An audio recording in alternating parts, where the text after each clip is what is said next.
കേരളത്തിലെ 3 ഉപതെരഞ്ഞെടുപ്പുകൾ ഈ ദിവസങ്ങളിൽ നടന്നുകൊണ്ടിരിക്കുകയാണ്. 2 സ്ഥലത്ത് കഴിഞ്ഞു. ഇനിയിപ്പോൾ പാലക്കാട് 20-ാം തീയതി നടക്കാനുണ്ട്.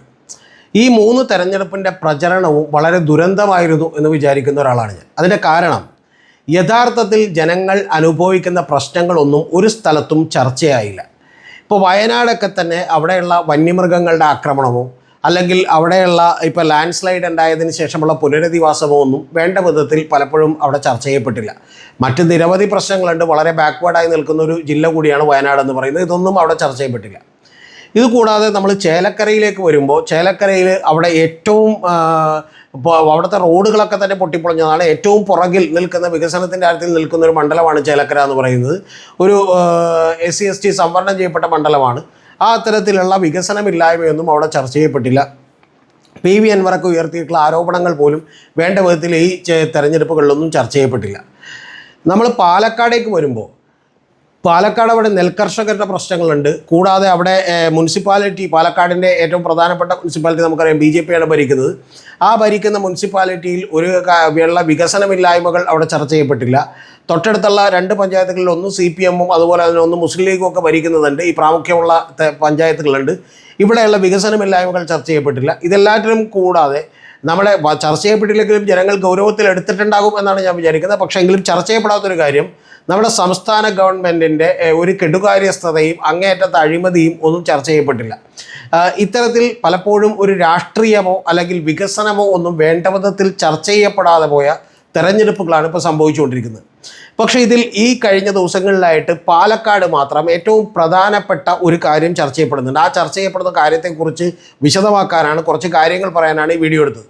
അത് എന്ന് പറയുന്നത് ഒരു ആളുകൾ മറ്റ് പലപ്പോഴും തൊട്ടടുത്ത പ്രദേശങ്ങളിലെ ആളുകൾ ഇത്തരത്തിലുള്ള ഉപതെരഞ്ഞെടുപ്പുകളിൽ ഇങ്ങോട്ട് വോട്ട് ചേർക്കുകയും എന്നിട്ട് യഥാർത്ഥത്തിൽ ഇവിടെ സ്വാഭാവികമായി നടക്കേണ്ട ഒരു തെരഞ്ഞെടുപ്പിനെ അട്ടിമറിക്കുകയും ചെയ്യുന്ന ഒരു പ്രവണതയുണ്ട്.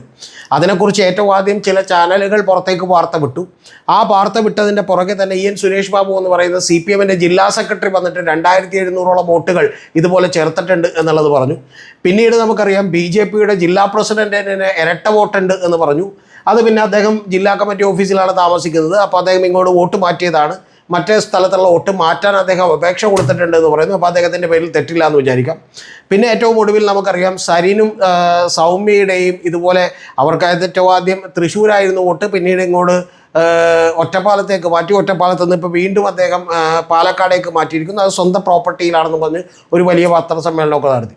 അപ്പോൾ അതിനെക്കുറിച്ച്, ആ ഷോയെക്കുറിച്ച് ഞാൻ പ്രത്യേകമായൊരു വീഡിയോ ചെയ്യുന്നുണ്ട്. അതുകൊണ്ട് അതിൻ്റെ ഡീറ്റെയിൽസിലേക്ക് പോകുന്നില്ല. പക്ഷേ ഇത്തരത്തിൽ വ്യാപകമായി ഒരു കാര്യം അവിടെ എല്ലാ മുന്നണികളും തന്നെ സമ്മതിച്ചിരിക്കുന്നു. അവിടെ ഇരട്ട വോട്ടുകളുണ്ട്. അല്ലെങ്കിൽ തൊട്ടടുത്ത മലമ്പുഴയിലെ കൊടമ്പയിൽ നിന്ന് കണ്ണാടിയിലേക്ക് ഒരു പാലത്തിൻ്റെ വ്യത്യാസമേ ഉള്ളൂ. ആ വ്യത്യാസത്തിൽ നിരവധി ആളുകൾ വോട്ട് ചേർത്തിരിക്കുന്നു.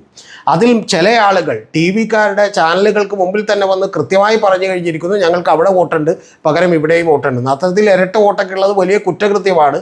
വേണമെങ്കിൽ ഇന്ത്യൻ ശിക്ഷാ നിയമം അനുസരിച്ച് ശിക്ഷിക്കപ്പെടാൻ പോകുന്ന ആളുകളാണ്. ഇത് വലിയ ഗുരുതരമായ കേസുമായി മുന്നോട്ട് പോയിട്ടുണ്ടെങ്കിൽ ഇത് വലിയ പ്രശ്നമാവും. പലപ്പോഴും അന്ധമായി ഏതെങ്കിലും പാർട്ടികളെയൊക്കെ ആരാധിക്കുന്ന അല്ലെങ്കിൽ അവരുടെ നേതാക്കന്മാരൊക്കെ പറയുന്നത് കേൾക്കുന്ന ആളുകളൊക്കെ മനസ്സിലാക്കണം, ജയിലിൽ കിടക്കാനായിട്ട് നമ്മൾ മാത്രമേ ഉണ്ടാവുള്ളൂ. ഇത് യഥാർത്ഥത്തിൽ നമ്മുടെ കേരളത്തിൽ ഇത്രമാത്രം നടക്കുന്നുവെങ്കിൽ ഇന്ത്യയിൽ മറ്റ് സ്ഥലങ്ങളിലൊക്കെ എന്തായിരിക്കും സംഭവിക്കുക എന്നുള്ളതാണ്. ഇത് സംഭവിക്കുമ്പോൾ ഏറ്റവും പ്രധാനപ്പെട്ട ഒരു കാര്യം, ഇത് BLOമാർ എന്ന് പറയുന്ന ബൂത്ത് ലെവൽ ഓഫീസേഴ്സ് ഉണ്ട്. അവരുടെ മുകളിൽ സെക്ടർ ഓഫീസേഴ്സൊക്കെ ഉണ്ട്. അവരുടെയൊക്കെ യോഗം വിളിച്ചിട്ടുണ്ട് ഇന്ന് ഞാൻ ഈ വീഡിയോ എടുക്കുന്ന സമയത്ത്. ആ യോഗം പാലക്കാട് വിളിക്കുമ്പോൾ ഈ BLOമാരുടെ അനുമതിയില്ലാതെ അവർ യഥാർത്ഥത്തിൽ കൂട്ടുനിൽക്കാതെ ഇത്തരത്തിലുള്ള വോട്ടുകൾ ചേർക്കാൻ കഴിയില്ല. അത് 100% ഉറപ്പാണ്. അപ്പോൾ യഥാർത്ഥത്തിൽ ഇത് ചില ഗവൺമെൻറ് ഉദ്യോഗസ്ഥരെ വേണമെങ്കിൽ പിരിച്ചുവിടാൻ പോലും പോകുന്ന ഒരു രീതിയിലുള്ള ഒരു അന്വേഷണമാണ് ഇലക്ഷൻ കമ്മീഷൻ കൃത്യമായിട്ട് നടത്തിയാൽ ഇത് സംഭവിക്കാൻ പോകുന്നത്. ഇതിൻ്റെ പിന്നിലുള്ള യഥാർത്ഥ കാര്യം എന്താണ്? ഇത് ഇപ്പോൾ നമ്മൾ കഴിഞ്ഞ തവണ തൃശ്ശൂർ നമ്മൾ കണ്ടു. സുരേഷ് ഗോപി ജയിക്കുന്ന തെരഞ്ഞെടുപ്പിൽ BJP-ക്ക് ഏറ്റവും ശക്തിയേറിയ തൃശ്ശൂരിൽ അവർ മറ്റു പല സ്ഥലങ്ങളിൽ നിന്നുമൊക്കെ ഈ ആലത്തൂരിൽ നിന്നൊക്കെ നിരവധി വോട്ടുകൾ BJP തൃശ്ശൂരേക്ക് ചേർത്തിരുന്നു. ഏതാണ്ട് 70,000-ഓളം പുതിയ വോട്ടുകൾ ചേർത്തിരുന്നു. അപ്പോൾ അത്തരത്തിൽ ചേർക്കുന്ന വോട്ടുകളൊക്കെ തന്നെ യഥാർത്ഥത്തിൽ ചേർക്കാൻ നിയമപരമായി അനുമതിയുള്ളതാണോ എന്നൊക്കെ തന്നെ പരിശോധിക്കേണ്ടതാണ്. ഇതൊക്കെ ചെയ്യാതെ യഥാർത്ഥത്തിൽ നടക്കുന്ന തെരഞ്ഞെടുപ്പുകൾ അട്ടിമറിക്കുന്ന രീതിയിലുള്ള ഒരു വലിയ പ്രാകൃതമായിട്ടുള്ളൊരു സംഭവമാണ് കേരളത്തിൽ പോലും നടക്കുന്നത്. ഇത് കേൾക്കുമ്പോൾ നിങ്ങളൊക്കെ മനസ്സിലാക്കണം, ഇതിനു മുൻപ് ഇത് നടന്നിരുന്നു. കാരണം നമുക്കറിയാം, മറ്റേ സാധാരണ സ്ലിപ്പ് കൊണ്ടുവന്ന് രാഷ്ട്രീയക്കാർ വീട്ടിൽ കൊണ്ടുവന്ന് കൊടുക്കും. പണ്ട് ആ സ്ലിപ്പുമായി നമ്മൾ ഇന്ന് വോട്ട് ചെയ്യും.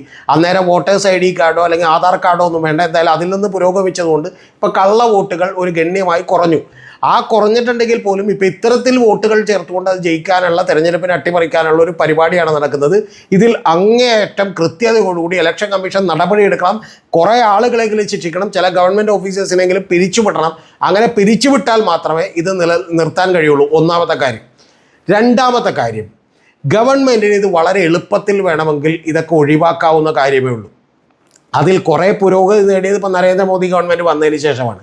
അത് നമ്മുടെ സിസ്റ്റത്തെ മൊത്തം ഡിജിറ്റലൈസ് ചെയ്യുക എന്നുള്ളതാണ്. ഇപ്പോൾ നമ്മൾ അറിയേണ്ടത്, ഇപ്പോൾ നിങ്ങൾക്കറിയാം, വില്ലേജ് ഓഫീസിൽ നിന്ന് നമ്മളൊരു ജാതി മതം തെളിയിക്കാനുള്ള സർട്ടിഫിക്കറ്റുമായി പോയാൽ അത് കിട്ടാനായിട്ട് എത്രയോ സമയമെടുക്കും. ഒരു MCA പാസ്സായിട്ടുള്ള ഒരാൾ വില്ലേജ് ഓഫീസിൽ വന്ന് ജോയിൻ ചെയ്തതിന് ശേഷം, ഏത് വില്ലേജ് ഓഫീസാണെന്ന് ഞാൻ മറന്നുപോയി, വർഷങ്ങൾക്ക് മുമ്പാണ് അദ്ദേഹം ജോയിൻ ചെയ്തതിന് ശേഷം അദ്ദേഹം ആ വില്ലേജിനകത്തുള്ള 10,000-ഓളം വരുന്ന കുടുംബങ്ങളുടെ എല്ലാം ജാതിയും മതവും എല്ലാം അടങ്ങിയ ഒരു ഡാറ്റാബേസ് കൃത്യമായി ഉണ്ടാക്കിയതിന് ശേഷം ഒരാൾ ജാതി മതം തെളിയിക്കുന്ന സർട്ടിഫിക്കറ്റിന് ചെന്നിട്ടുണ്ടെങ്കിൽ വളരെ കൃത്യമായ ഒരു 5 മിനിറ്റ് കൊണ്ട് ആ സർട്ടിഫിക്കറ്റ് എടുത്തു കൊടുക്കാൻ കഴിയുമായിരുന്നു. നമ്മളെ ലോകത്തുള്ള പല രാജ്യങ്ങളിലും നിങ്ങൾക്കൊരു ക്രെഡിറ്റ് സ്കോർ ഉണ്ട്. ആ ക്രെഡിറ്റ് സ്കോർ പ്രകാരം നിങ്ങൾ കൃത്യമായി വായ്പകൾ തിരിച്ചടച്ചിട്ടുള്ള ഒരാളാണെങ്കിൽ നിങ്ങൾ ചെന്ന് കഴിഞ്ഞാൽ 1 മണിക്കൂറിനകം നമുക്ക് വായ്പ കിട്ടും. ഇത്തരത്തിലുള്ള സിസ്റ്റമൊക്കെ നമുക്ക് വേണമെങ്കിൽ ഇന്ത്യയിലും കൊണ്ടുവരാൻ കഴിയുന്നതേ ഉള്ളൂ. നമ്മുടെ മൊബൈൽ ഫോണും അതുപോലെ തന്നെ ആധാർ കാർഡും ഇലക്ഷൻ ID കാർഡും ഒക്കെ കൃത്യമായി ബന്ധിച്ചാൽ ഈ പറയുന്ന ഉടായ്പ തരികിട പണികളുടെയൊക്കെ ഒരു 99% നിൽക്കും. പക്ഷേ നമ്മുടെ ഇവിടെ ഗവൺമെൻറ്റോ അല്ലെങ്കിൽ ഇലക്ഷൻ കമ്മീഷനോ ഒന്നും തയ്യാറല്ല. ഇതിൻ്റെ യഥാർത്ഥ പ്രശ്നം ഈ BLOമാരടക്കമുള്ള നിരവധി ആളുകൾ രാഷ്ട്രീയ ചായ്വ് വെച്ചിട്ടോ അല്ലെങ്കിൽ ഈ രാഷ്ട്രീയക്കാരുടെ നിന്ന് എന്തെങ്കിലും തരത്തിലുള്ള സൗകര്യങ്ങൾ ചെയ്തു കിട്ടാനോ വേണ്ടി അവരുടെ ഒപ്പം നിൽക്കേണ്ടി വരുന്നു. അഴിമതിയുടെ തുടക്കം അവിടെ നിന്നാണ്. അപ്പോൾ അത്തരത്തിലുള്ള തുടക്കം തന്നെ ഇല്ലാതാക്കാൻ നമുക്ക് കഴിയും ഇത്തരത്തിലുള്ള കൃത്യമായിട്ടുള്ള ഒരു ഡിജിറ്റലൈസേഷൻ കൊണ്ടുവന്നാൽ. അത് കൊണ്ടുവന്നാൽ ഏതാണ്ട് ഒരു 90% വരുന്ന അഴിമതി പോലും ഇല്ലാതാവും. അപ്പോൾ അത് ഇലക്ഷൻ കമ്മീഷൻ ചെയ്യേണ്ട ഒരു കാര്യമാണ്. അടൂർ പ്രകാശ് പണ്ടൊരിക്കൽ പറഞ്ഞു, അദ്ദേഹം ജയിച്ചിട്ടുള്ള 2 തെരഞ്ഞെടുപ്പുകളിൽ അദ്ദേഹം കൃത്യമായ ഒരു സോഫ്റ്റ്വെയർ ഉപയോഗിച്ച് അവിടെ ചേർത്തിട്ടുള്ള ഇരട്ട വോട്ടുകൾ കണ്ടെത്തുകയും അത് ചെയ്യപ്പെടുന്നില്ല എന്ന് ഉറപ്പുവരുത്തുകയും ചെയ്തതിൻ്റെ അടിസ്ഥാനം കൊണ്ട് മാത്രമാണ് വളരെ ചെറിയ ഭൂരിപക്ഷത്തിൽ അദ്ദേഹം ജയിച്ചത് എന്നുള്ളത് പറഞ്ഞിട്ടുണ്ട്. അപ്പോൾ അത്തരത്തിലുള്ള സോഫ്റ്റ്വെയറുകൾ ഇവിടെ അവൈലബിൾ ആണെന്നിരിക്കെ ഇലക്ഷൻ കമ്മീഷൻ എന്തുകൊണ്ട് അത് ഉപയോഗപ്പെടുത്തുന്നില്ല എന്നുള്ളത് നമ്മൾ ചിന്തിക്കേണ്ട ഒരു കാര്യമാണ്. ഒരേ പേരുള്ള ഒരേ അഡ്രസ്സുള്ള ഒരാളുകളെ വളരെ ലളിതമായത് കണ്ടെത്താൻ കഴിയും. അതോടൊപ്പം തന്നെ വളരെ കൃത്യമായത് പരിശോധിച്ചുകൊണ്ട് നമുക്ക് വേണമെങ്കിൽ അത്തരത്തിലുള്ള ആളുകളെ ഒഴിവാക്കാൻ കഴിയും. അപ്പോൾ ഇന്ന് ഈ പാലക്കാട് തെരഞ്ഞെടുപ്പിൽ കഴിഞ്ഞ തവണ തന്നെ ഏതാണ്ട് 3589 വോട്ടുകൾക്കാണ് കഴിഞ്ഞ തവണ ഷാഫി പറമ്പിൽ ജയിച്ചത്. അപ്പോൾ ഒരു 1000-1700 വോട്ടുകളെങ്കിലും അല്ലെങ്കിൽ 2000 വോട്ടുകൾ 2700-ഓളം വോട്ടുകൾ ഇത്തരത്തിലുണ്ട് എന്ന് പറഞ്ഞാൽ അവിടെ തെരഞ്ഞെടുപ്പ് അട്ടിമറിക്കപ്പെടുകയാണ്. യഥാർത്ഥത്തിലുള്ള ജനങ്ങളുടെ ആഗ്രഹം നടപ്പിലാക്കാതെ പോവുകയാണ്. പിന്നെ ജനാധിപത്യത്തിന് എന്ത് വ്യവസ്ഥയാണുള്ളത്? ഇപ്പോൾ കൃഷ്ണകുമാർ പറയുന്നത് ശരിയാണെങ്കിൽ 20,000-ഓളം ഇത്തരത്തിലുള്ള വോട്ടുകൾ ചേർത്ത് കഴിഞ്ഞു.